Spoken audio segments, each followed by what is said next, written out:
All right, this is my audience, Holly Klein, Carrie, Yeri, and Sue Young, and my presentation is on the AT&T 4G speed dating commercial.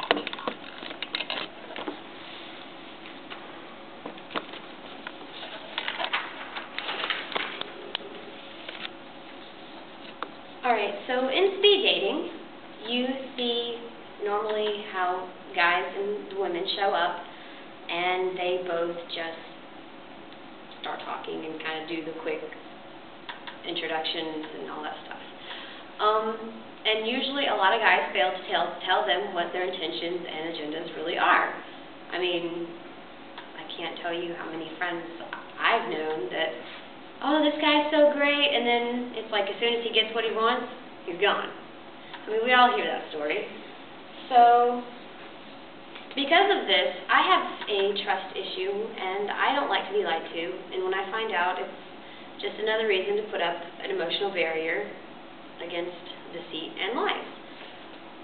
So, there's going to be relationship problems with people that have trust issues. That's just how it is. They just can't function on that.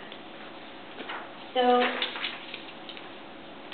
I'm going to talk about how this commercial, the AT&T 4G speed dating commercial, puts the woman in power to show not so much that she's trusting this man, but she's in control of the situation instead of the man. And I'm going to do this by the feminist theory and the myth theory.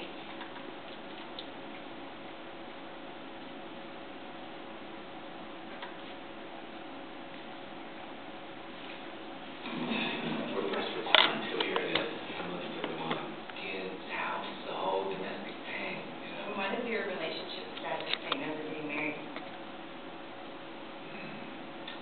That was the only... You updated it 15 minutes ago? Yes. Yeah, that was before I met you. Favorite pickup line: nothing mattered before I met you. Own AT&T 4G network lets your iPhone download 3 times faster. AT&T.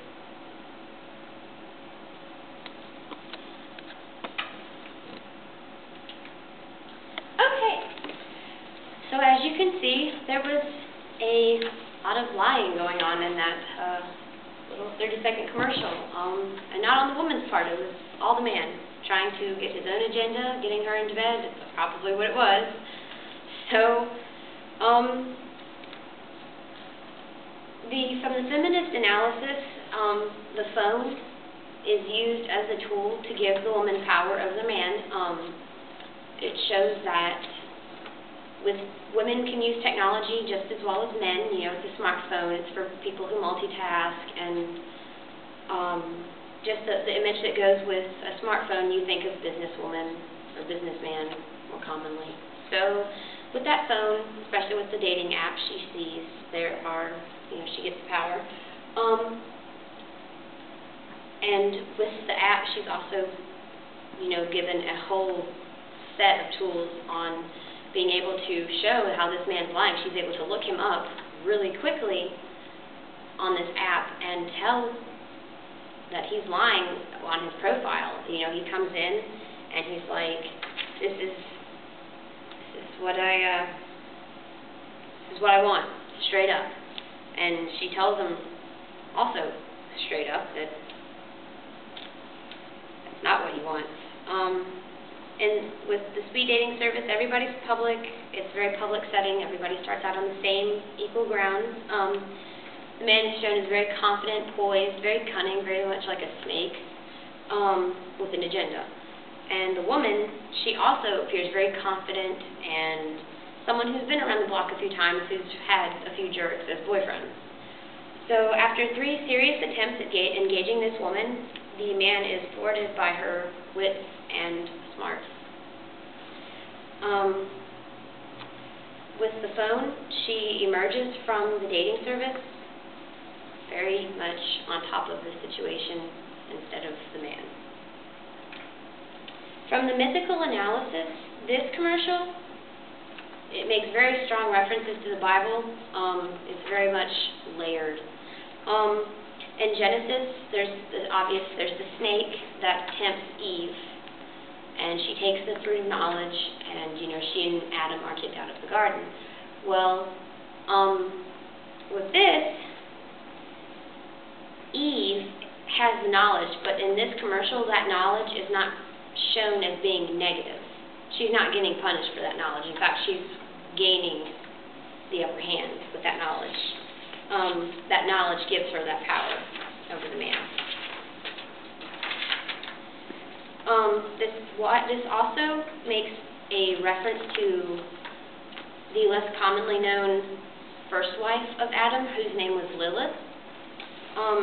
She's, everybody knows that Eve is made from the rib of Adam, and she's a part of Adam.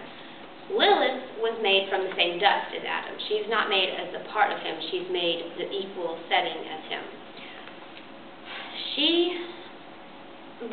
Because of this, the man can identify not only as the snake, being very cunning and sly, but also as Adam, being on the equal ground.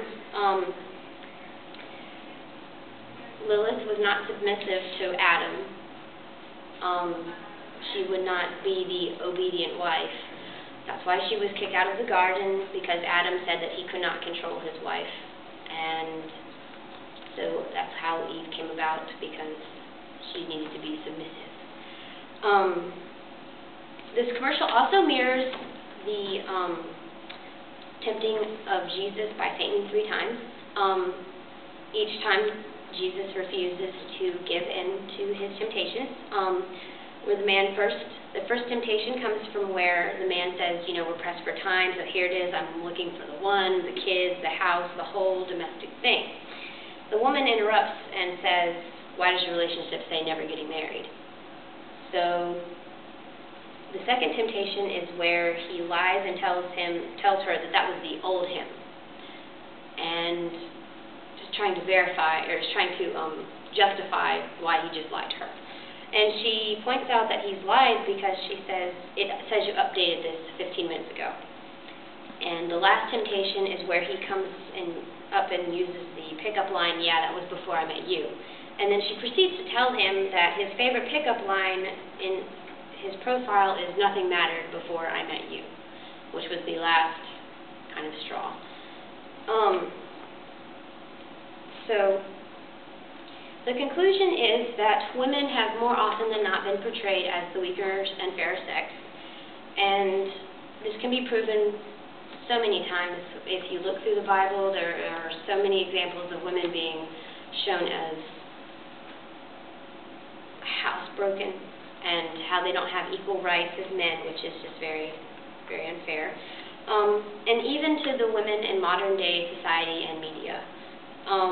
In the AT&T commercial, it can be analyzed in the form of the female or feminine or mythic analyzed interpretation. The feminist would appreciate that the woman is given a smartphone. It kind of comes with the, I think smartphone, I normally think BlackBerry, and you see a man in a business suit, but more recently, it's just been given the whole common, you're a woman, you can have the smartphone as well.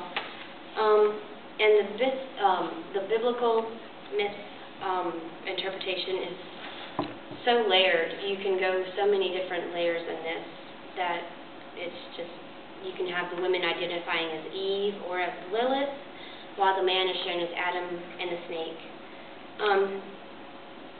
The modern twist on the view with Eve and the snake puts the woman in control with power, giving that power a more positive image instead of a negative one. And the feminist view ties into this because women should be viewed with power and independence instead of being known as the one who took the fruit, like it's a bad thing. Instead, this layered advertisement shows the gradual depiction of women taking control over the situation of men. Any questions?